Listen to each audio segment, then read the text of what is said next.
Hola. So 2-3 months in quarantine. Where are you now, and how do you feel?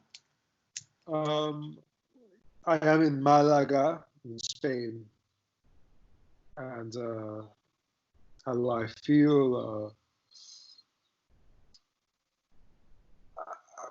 I am doing rather well. In the beginning, it was extremely stressful, of course, because I didn't have where to stay. I didn't have a house, but I found an Airbnb, fortunately, and I'm staying here. I usually am working in isolation, and there's a certain monotony. I mean, I don't know anything about Malaga other than the little neighborhood I am in. I have not seen any other side of Malaga, of course, because I came to the airport. I'm sorry. Yeah, because you were first in Cordoba, you told me, and now you're in Malaga. Yes. Yeah. And why did you decide to go to Malaga? Because there is no airport in Cordoba. The nearest airport is in Malaga. So I wanted to be in Malaga in an Airbnb near the airport a few days before my flight. Yeah.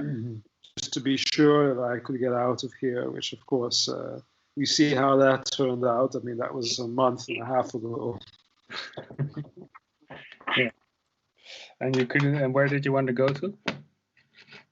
Athens, Greece. I was invited to do a residency, an artist residency in Athens called Phoenix Athens, where I could make drawings and eventually an exhibition of drawings, preferably combining these with some kind of manifestation of poetry. Yeah. So, but how do you feel about the virus? You mentioned that some artists are very afraid of the virus. How do you feel about the virus? The virus. Yeah. It's hard to have feelings about the virus. It's a molecule, but I find that in general I have very harsh feelings about the lack of freedom of discussion.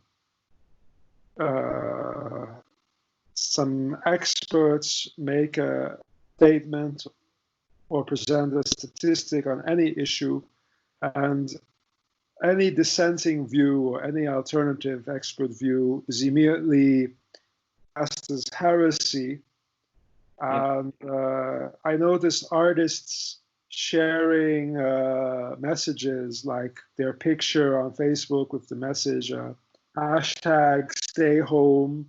It's not a joke. And I don't understand why artists who are not even famous, they take it upon themselves a responsibility to show that they, the artistic community, support the lockdown and the authoritarian model. And I'm surprised that artists who are themselves very bad at imposing an authoritarian model on themselves or on their surroundings or on their life are so fond of embracing the authoritarian response. And I find it alienating how progressives also they don't question the authoritarian model responding to the crisis. People don't want to question any of the circumstances. In northern Italy, for example, northern Italy has the worst air pollution in Europe, the largest geriatric population in Europe, of people in their 80s and late 70s, 90s, and they had the below average number of hospital beds per capita, according to the World Health Organization.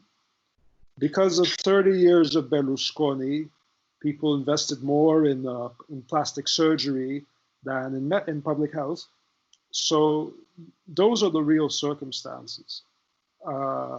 That's what makes the Italian problem so terrible. And there's no denying that it's terrible, but we have to look at the circumstance, and we have to question the immediate Wuhan surveillance techniques. And anyone who questions that gets seen, as usual, as an outright troll. Yeah.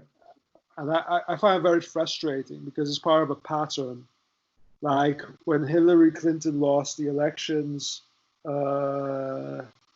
anyone who questioned this narrative about Russia was called some kind of troll or troublemaker.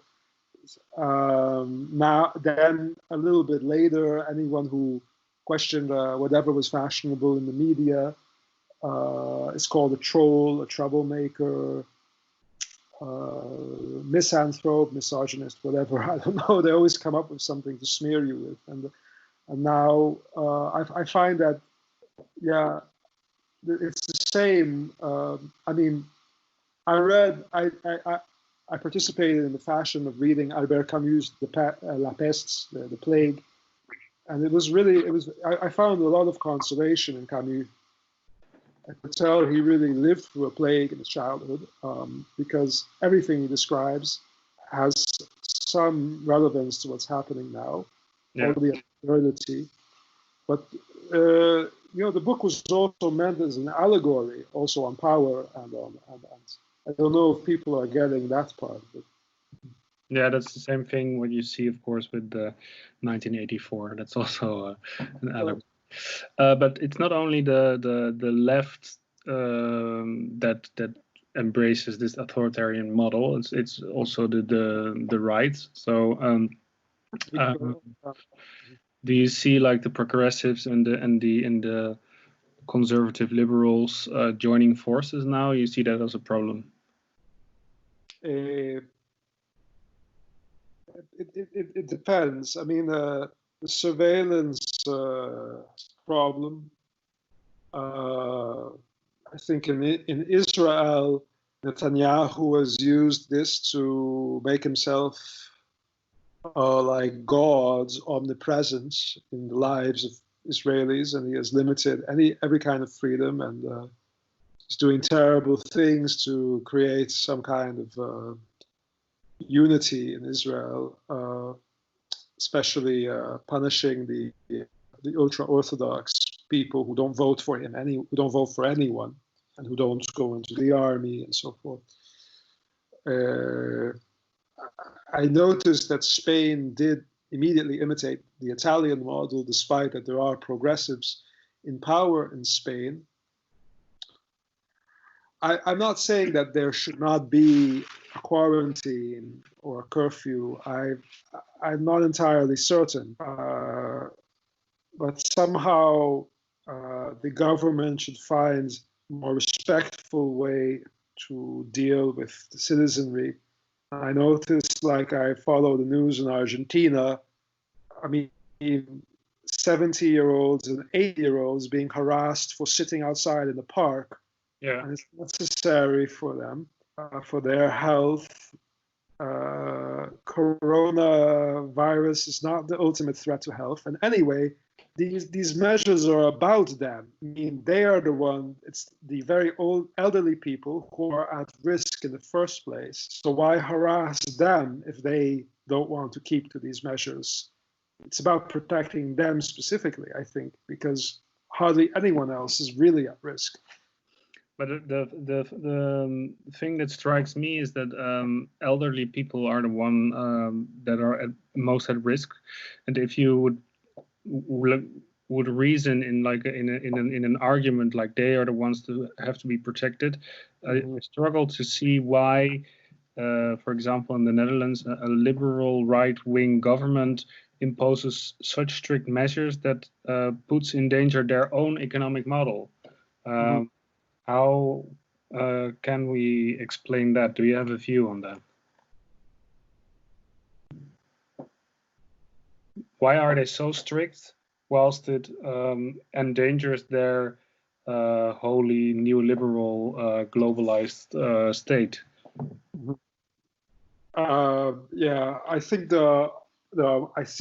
I do see, I can grasp, I don't know, at some possible explanations. I mean, first of all, they are obsessed with liability, and no one wants to be responsible. So to have responded excessively, even if it seemed the wrong response, still is more of a guarantee that politicians can preserve their career, their future reputation, because I think that the first aspect of reality that became very clear to me with the pandemic is that, and since 2016, I believe, is that the media shows itself to be as powerful or more powerful than other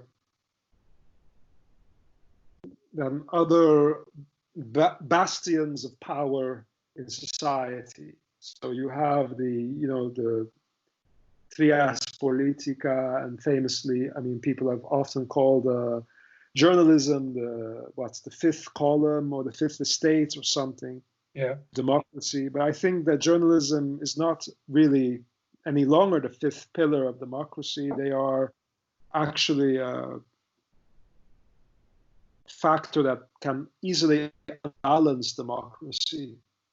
And I see this in many trends and campaigns of the media in the past years. And the media often infiltrates and compromises the judiciary and legality itself. And many politicians are afraid of being destroyed by the media for the long term. Why Mark Rutte is doing this? First of all, the fear of liability, and because it's his last term in office. But I think that also there are two other factors. A lot of European countries were experiencing protests that had become completely unmanageable, usually from the agricultural sector, in response to new measures in relation to the European goal to lower emissions. Yeah. So, like here in Spain, the farmers in Extremadura, which is like the most marginalized region of Spain, they were destroying their own products. They were throwing their bottles of milk, their produce, they were burning their own vegetables in protest because certain prices set by the government and certain low production goals or something of that sort was leading to them experiencing losses. Yeah. And for a progressive government, it looks very bad that all the farmers in Extremadura are furious at the government and are burning their own agricultural produce. Macron had an unmanageable situation with the constant protests that he could not contain in France. He could not get a grip on the country. His measures were too unpopular. And in the Netherlands, even though the protests were a lot less, and there were agricultural strikes. We did have agricultural protests. Yeah. There were these protests from people who I think normally vote for VVD or for the extreme right. I might be mistaken, or they vote for the Christian Democrats. And Rutte he relies on his coalition with the Christian Democrats. And these measures were about lowering the emissions while also giving a certain answer, a certain proposal as to who pays for the green transition. So Mark Rutte and Macron and these people are not going to make the leaders of the petrochemical industry or the Silicon Valley pay for the green transition. The green transition must not be paid by the people who can afford to and the people who are responsible for it, because those are the people who get the most generous tax breaks ever in the Netherlands and City of London. Yeah. The main polluters. Do you maybe see the present time as an opportunity to change that system, and that we can make the people responsible pay for the green transition? Do you think this is a time in which we can propose certain proposals and maybe it will work out? Well, I'm worried because with this mass quarantine and an unprecedented level of cooperation, a level of cooperation none of these governments could have expected 2 or 3 months ago from their populations. I'm worried that there is excessive trust that the governments and the corporate sector will cooperate with the transition. On the other hand, we have to really not be too trusting or naive that they will not betray the people who trusted them. I mean, the people as in the populations who trusted that. Many governments have been talking suddenly about a universal basic income, at least as a provisional method to stabilize their countries during this crisis. Even in some third world countries, even the province of Kerala in India applied that, but that's unfortunately the exception there. And still, I believe we should be very wary because these governments are quite prone to violate their trusts, to violate their promises, to break the promises they made to the electorates and the population. People have become very cozy with an overarching authoritarian state, which has promised to recover certain elements of the welfare state. And in some places they will do it, but we really have to take them to task when they don't come through with it. Somehow, though, I believe that this response to the pandemic is not only about the pandemic. I believe that underneath this, or next to it, there's also the concern of ecological catastrophe. I mean, most people on the left have insisted that you can interrupt me at any moment, please, because I don't want to. But most people on the left insist that we have so much ecological. We have so endangered the ecology. Bears upon how the corporate sector, capitalism, always thinks in the short term about short-term interests. Yeah. And that's accurate only we have reached the point at which the threat of environmental disaster is no longer long-term. It's short-term now because of Australia, the fires in Australia, fires in Siberia in the summer of 2019, fire in Siberia. January 2020, at some point, I don't have the exact fact and the exact article in front of me now, but it was as warm in the South Pole as in London on the same day. Yeah. So these are serious threats, and states that put off any kind of long-term concern could no longer do that. I mean, there are security briefings, there are warnings, and capitalists they cannot make profit in the short term if there are large-scale outbreaks or disasters in 2 or 3 continents, then how are they going to continue this consumption with Australia and a few other continents in a state of emergency? They cannot continue the usual patterns of consumption.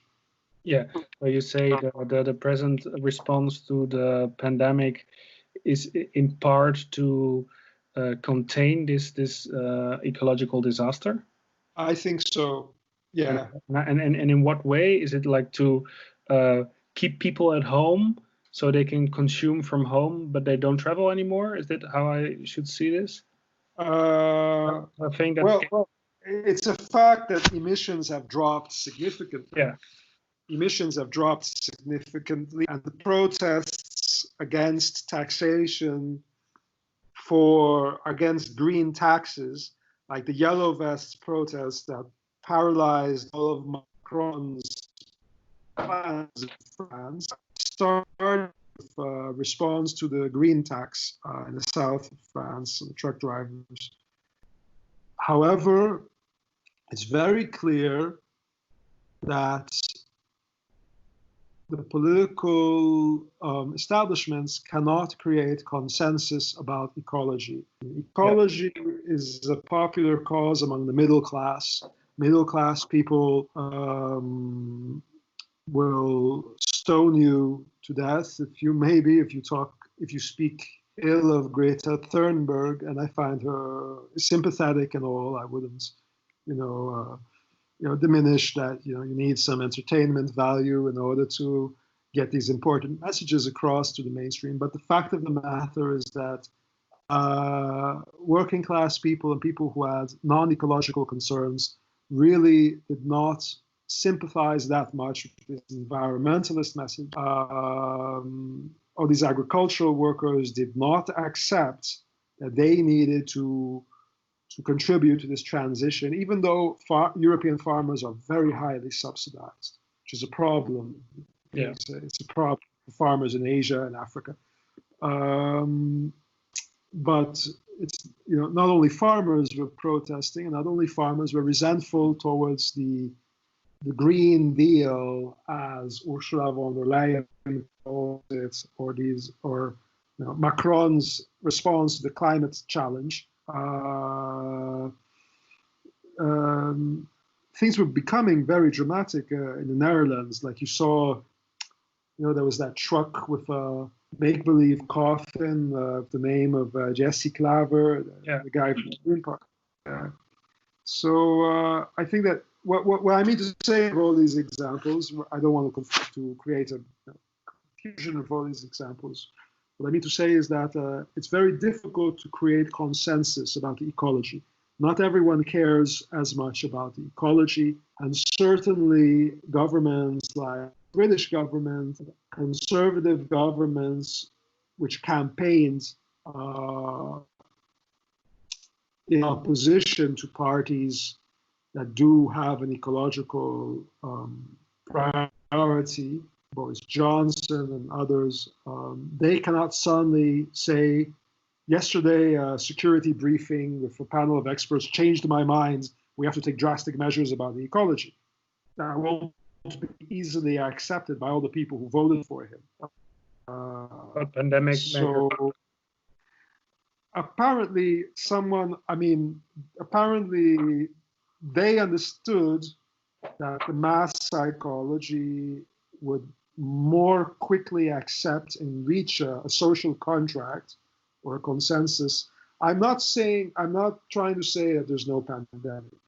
I wouldn't claim, I wouldn't deny that there's a pandemic. I wouldn't deny that there are pandemic with many deaths. There is a pandemic with many deaths. So this is not the point. The point is that suddenly I believe that there is an element of realpolitik to this, that people see what is available for them to, how to manipulate. Capitalism thinks in the short-term interests, which is why we got to this stage not only the ecological deterioration, but the neglect of public health, which led to, I mean, this pandemic is not about it's not about a virus, it's not about a mutation of the flu. It's really about the pressures on public health, because public health has less capacity. The public health systems have less capacity to accommodate patients today than they did 30 or 40 years ago. Yeah. So there is an illusion of progress in the 21st century, and this pandemic, with the basically medieval response, has exposed the illusion of progress in the 21st century. Yeah, but that can be, we can use that as an opportunity to diffuse a different discourse, right? We can now show to people that this illusion of progress, I think progress has always been an illusion in capitalist days, that now we have a very clear example of how we have always been lied to by our capitalist overlords, to name them like this, that there was progression. You see this in the public health, and you also have seen this in the past few years in ecological crises. So I think we can use this pandemic as like a stepping stone towards a different way of thinking, and maybe towards a different system. Don't you think? Yeah, I do agree partly that can be used, because mostly because now it's a time of reflection. It is the beginning of a financial crisis, and it is a time of slowing down. It's a time of more, I mean, for those who do not live with a large family and many screaming children, it is a time of reflection, analysis, even if while not being especially well fed, but it is a time of more deepened communication. It is a time when people who are not, it's clear to me that people are reading more. My uncle tells me he's voraciously reading novels, and he wasn't able to absorb to read this much before, even though he finds himself affected by the crisis. So I do believe people are reading more in many parts of the world, particularly those who do not have many screaming children or a violent spouse. And this is very important, because there are no real challenges posed to the system by furious debates that intellectualize what Beyoncé said. You can't have a revolution by people who have not read novels from around the world. You can't have real challenges system without a lot of very difficult thinking and interpretation of reality. So, like Zizek, I see him as a bit of a comedian, but he does have some very poignant, very important statements that he makes. And like Zizek, he says that in the 19th century, Marx said, philosophers until now have interpreted the world. Now it's up to us to change it. That was 1 century ago, at the beginning of the beginnings of modernism, when people were reading 1,000-page novels by Tolstoy, and there was a likelihood they would read Das Kapital as well. But Zizek, I think, is right. Even though he's an entertainer, he's right when he points out that now it's time to again interpret the world. And this is especially true for the left, because the left has been repeating, I believe, an anachronistic discourse that has not changed since the 1980s. They have not responded to a changed reality in many of their preferred arguments. And I think this has a lot to do with the fact that part of the left has adopted the lifestyle of the neoliberal capitalists, which is a lifestyle that keeps you too busy to think or to read. Yeah. Yeah. So the fact that people now finally have the time to read and to reflect can help to change maybe the mentality of people. Yeah. Those who are fortunate enough to have a somewhat peaceful situation at home, yes. Would you say that that we might enter a post neoliberal capitalist system with maybe elements of green politics, but with less freedom and more surveillance after this crisis? I think that